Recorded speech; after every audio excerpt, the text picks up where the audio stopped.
Bonjour à vous très chers téléspectateurs de Cœur d'Afrique et bienvenue à suivre cette nouvelle livraison de l'actualité sur votre chaîne qui vous informe au quotidien. Nous sommes aujourd'hui lundi 12 mai 2025. En tout cas, les choses sont en train de se passer ça et là. Et là maintenant, aujourd'hui, je vous reviens avec un sujet qui semble être oublié depuis quelques temps en tout cas.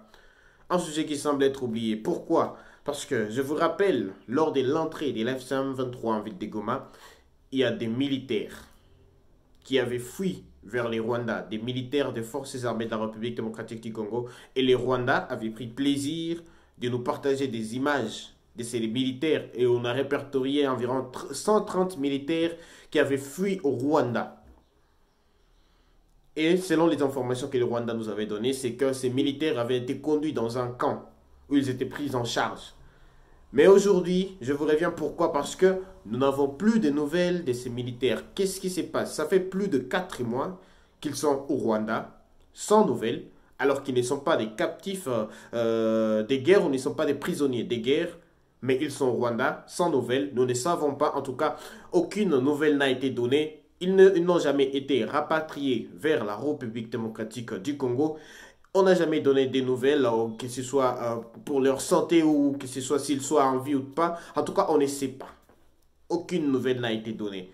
Est-ce que c'est normal? Est-ce que c'est légal? Déjà, avant d'en parler plus davantage, je vais vous proposer de suivre d'abord ces reportages qui avaient été tournés par le Rwanda lorsque ces militaires étaient arrivés déjà dans leur pays. Je vais vous proposer ces reportages et après on revient pour décortiquer ces sujets, pour se demander où seraient ces militaires aujourd'hui.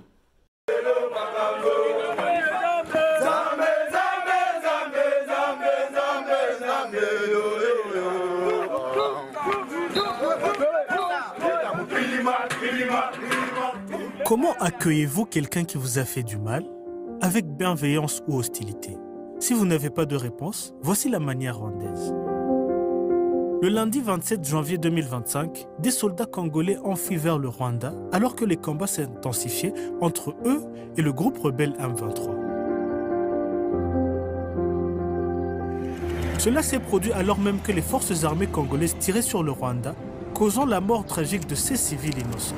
Pourtant, lorsqu'ils ont franchi la frontière, ils ont été accueillis avec dignité.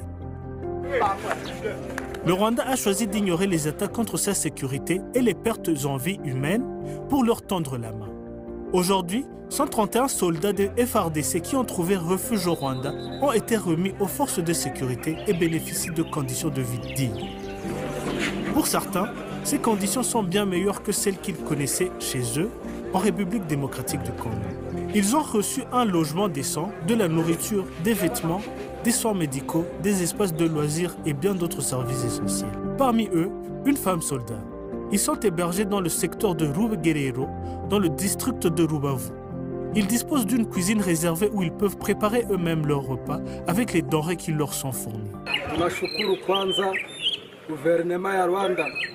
Nous sommes reconnaissants envers le gouvernement rwandais pour son accueil chaleureux et pacifique.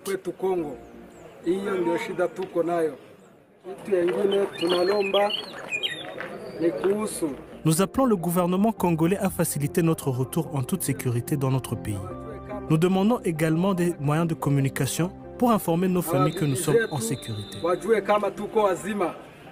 Le traitement accordé à ces soldats reflète les valeurs humanitaires des forces de sécurité rwandaises. À leur arrivée, nombre d'entre eux ont témoigné que la guerre dans laquelle ils avaient été envoyés n'avait aucun sens. Ils se sentaient condamnés à mourir par la faute de leurs dirigeants. Jusqu'à la mort, combattant jusqu'à la mort, combattant jusqu'à la mort. Je serai combattant jusqu'à la mort, combattant, combattant jusqu'à la mort, combattant jusqu'à la mort, combattant jusqu'à la mort. Je serai combattant jusqu'à la mort.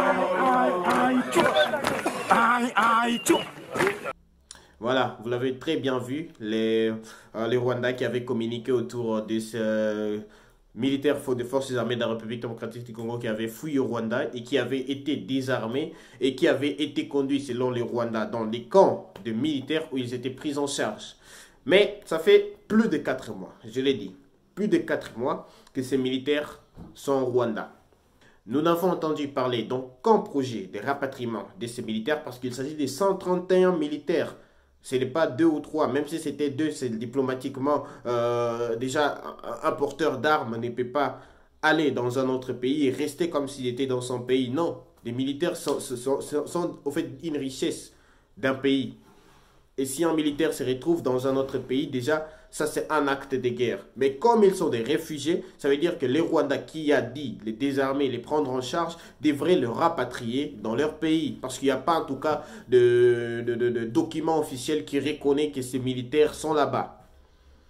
Quel est leur sort? On n'a jamais vu des photos depuis la vidéo en tout cas qui vient d'être tournée. On n'a jamais vu des photos, on n'a jamais vu des vidéos, on n'a jamais de nouvelles de ces militaires. Où sont-ils?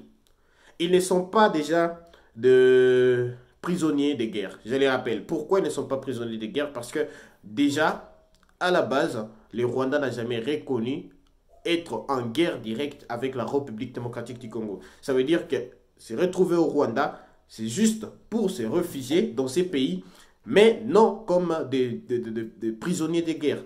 Et là, diplomatiquement, ces militaires devraient être en train de suivre un programme de rapatriement, avec leurs armes bien sûr, parce qu'ils ont été désarmés en arrivant au Rwanda. Ils devraient suivre ce programme pour retourner en République démocratique du Congo. Ils ne peuvent pas suivre un programme de PDDRCS, bon, je vais appeler ça comme ça, un programme de réinsertion sociale ou devenir des civils au Rwanda. Non, ce sont des militaires congolais qui doivent retourner au Congo. Mais aucune nouvelle. Aucune nouvelle. Que doit faire Kinshasa? Kinshasa, à ces niveaux, doit suivre ces dossiers de très près. Parce que Kinshasa avait été informé qu'il y avait ces militaires qui avaient fui là-bas. On a vu des militaires qui s'étaient réfugiés dans les installations de la MONUSCO en ville de Goma lors de l'entrée du M23 en janvier dernier. Ces militaires qui avaient fui. Déjà, dans la base de la MONUSCO, on a vu comment est-ce que la CICR et la MONUSCO les ont rapatriés jusqu'à Kinshasa. Et ils sont bien arrivés, en tout cas nous avons vu des images, ils sont bien arrivés à Kinshasa, ils ont été accueillis par la première ministre, mais également les ministres de la Défense, mais également les chefs d'état-major. Ils sont très bien arrivés là-bas. Mais ceux qui étaient partis au Rwanda, aucune nouvelle jusqu'à aujourd'hui. Et là, ça crée des questions qui sont en train de se dire tout bas. Des gens qui posent des questions, mais qui les posent tout bas. Qu'est-ce qui se passe avec ces militaires? Pourquoi sont-ils au Rwanda? Et que font-ils au Rwanda? Est-ce qu'ils y sont encore? Parce qu'il n'y a pas de nouvelles. Et l'hypothèse selon laquelle ces militaires seraient déjà tués par les Rwandais, la République démocratique du Congo devrait engager déjà des poursuites internationales, donc mener une action en justice internationale pour tracasserie, pour extraction des militaires congolais sur les territoires rwandais. Ce qui ne peut pas en tout cas avoir lieu parce que diplomatiquement, ces militaires appartiennent à la République démocratique du Congo et doivent retourner en République démocratique du Congo. Si on n'a pas de nouvelles d'eux, on va les supposer déjà morts, et s'ils sont supposés morts au Rwanda, si en tout cas les Rwandais ne donnent pas de nouvelles, la République démocratique du Congo devrait poursuivre en justice les Rwandais.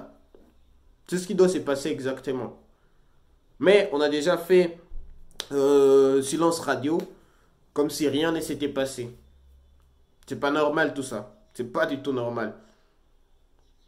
Ils doivent être rapatriés en République démocratique du Congo avec leurs armes. Si ce n'est pas en passant par la ville de Goma, parce que la ville de Goma est aujourd'hui sous l'AFC M23, ce sera en passant peut-être par d'autres pays pour arriver à Kinshasa. Voilà, parce qu'il n'y a pas de vol direct entre la République démocratique du Congo et le Rwanda. C'est ce qui doit se passer au fait. C'est ce qui doit se passer. Ces militaires doivent être rendus à la République démocratique du Congo parce qu'ils appartiennent, ils ont prêté allégeance à la République démocratique du Congo. Ils ont choisi de servir sous les drapeaux de la République démocratique du Congo, non pas pour être gardés pendant plus de 3 mois dans un autre pays. En tout cas, cette question doit revenir sur la table. Cette question doit être étudiée et cette question doit trouver des solutions parce que c'est comme si on avait déjà oublié. C'est comme s'ils étaient déjà oubliés. Plus de 100 militaires, 131 exactement. Et d'ailleurs, on a même dit qu'il y avait des dépendants de ces militaires. On se demande comment ils vivent. Comment ils vivent, parce que des militaires qui étaient tous mariés, imaginez-vous, leur famille. Qu'est-ce qui se passe avec leur famille aujourd'hui? Ce sont des questions, des petites questions qu'il faut se poser aujourd'hui. En tout cas, la guerre, c'est vrai. La guerre est en train d'être menée à l'est de la République démocratique du Congo avec des unités qui sont là. On a vu d'ailleurs c'est la semaine passée que les forces armées de la République démocratique du Congo, il y a une formation psychologique qui a eu lieu à Kinshasa et tout ce qui va avec. Mais il faut aussi se souvenir de ceux-là qui sont sur les fronts, sur les lignes de front, ceux-là qui sont en difficulté. Quand je dis ceux-là qui sont en difficulté, je parle de ceux-là qui sont déjà au Rwanda. Ils sont en difficulté parce qu'ils ne sont pas sur leur terre. Donc, une question qui doit retourner en tout cas sur la table, une question qui doit être discutée, une question où Kinshasa doit prendre ses responsabilités et exiger le rapatriement de ces par voie diplomatique parce qu'ils sont considérés comme des réfugiés et Kinshasa peut demander que le Rwanda puisse rendre ces réfugiés. Donc voilà, mais pendant ce temps, en tout cas ce sujet, il faudrait prendre ça au sérieux, parce que c'est un sujet très sérieux, il faudrait prendre ce sujet à son niveau et qu'une solution soit retrouvée, en tout cas dans les brefs délais. Voilà, alors parlons de notre sujet très très rapidement, c'est que les négociations sont en train de se poursuivre à New York, comme vous le savez en tout cas, et Human Rights Watch a demandé que les crimes de guerre commis à l'est de la République démocratique du Congo puissent être incorporés dans cet accord qui va être signé entre la République démocratique du Congo et le Rwanda et que les responsables des crimes de guerre soient punis à la justice. D'ailleurs, je vous l'avais dit il y a quelques jours, je vous l'avais dit qu'une commission africaine est en train d'être mise en place pour enquêter sur les trafics miniers à l'est de la République démocratique du Congo, dans les zones sous le contrôle de l'AFC-M23, mais également la République démocratique du Congo, je vous l'avais dit, à Washington, dans sa première... pardon. Dans le premier draft de la déclaration, de l'accord qui nous avait été présenté, c'est que la République démocratique du Congo avait aussi demandé qu'une commission judiciaire soit mise en place pour juger les cas de crimes de guerre commis à l'est de la République démocratique du Congo. Et aujourd'hui, on voit que des voix commencent à s'élever par rapport à cela. Parce que selon Human Rights Watch, voilà, il n'y a pas de paix sans justice. Et la justice doit être faite. Tous ceux-là qui sont reconnus comme avoir commis des crimes de guerre à l'est de la République démocratique du Congo doivent être punis sévèrement pour que nous puissions arriver à un certain niveau où on parlerait de la paix et la sécurité à l'est de la République démocratique du Congo. Pendant ce temps, Washington est en train de pousser. Washington est en train de pousser pour que les choses avancent très bien. D'ailleurs, il y a des fuites selon lesquelles Washington serait en train de chercher à écarter la France de ce processus parce que, bon, voilà, en tout cas, c'est entre parenthèses, mais Washington est en train de pousser de l'autre côté pour que ces négociations arrivent à bout. Washington a tout intérêt à pousser d'ailleurs. Parce qu'aujourd'hui, Washington qui a démontré sa volonté d'investir dans la République démocratique du Congo ne pourrait pas le faire si les zones les plus ciblées par Washington sont contrôlées par la rébellion. C'est pourquoi cet accord doit avoir lieu. Donc aujourd'hui, le Rwanda n'a plus d'issue. Parce que Washington va toujours pousser pour que cet accord ait lieu. Et que Washington puisse investir maintenant en République démocratique du Congo. Parce que c'est la guerre qui bloque en tout cas les choses. Et si c'est la guerre qui bloque les choses, il faut d'abord éradiquer la guerre. Et c'est ce qu'ils sont en train de faire. Donc voilà. On va suivre cette situation de très près. En tout cas, cette commission, si vraiment elle sera mise en place, ce serait une façon de soulager tant soit peu, en tout cas, parce qu'on ne peut pas en tout cas remettre la vie humaine, mais si il y a des gens qui sont reconnus comme ayant commis des crimes, des guerres à l'est de la République démocratique du Congo et qui soient punis, ça pourrait soulager tant soit peu ceux-là qui ont perdu les leurs, parce que en tout cas à l'est de la République démocratique du Congo, dans cette guerre qui sévit depuis des trentaines des années, au moins tout le monde a déjà perdu un proche dans la guerre, ça c'est sûr. Et ça pourrait soulager à un certain niveau tous les Congolais, en tout cas tous les Congolais, parce que la guerre ne touche pas seulement l'Est de la République démocratique du Congo, mais également toutes les provinces, même la diaspora de la République démocratique du Congo est touchée par cette guerre. On a vu des actions qui sont menées ça et là pour essayer un peu de soulager la population qui est directement touché par cette guerre.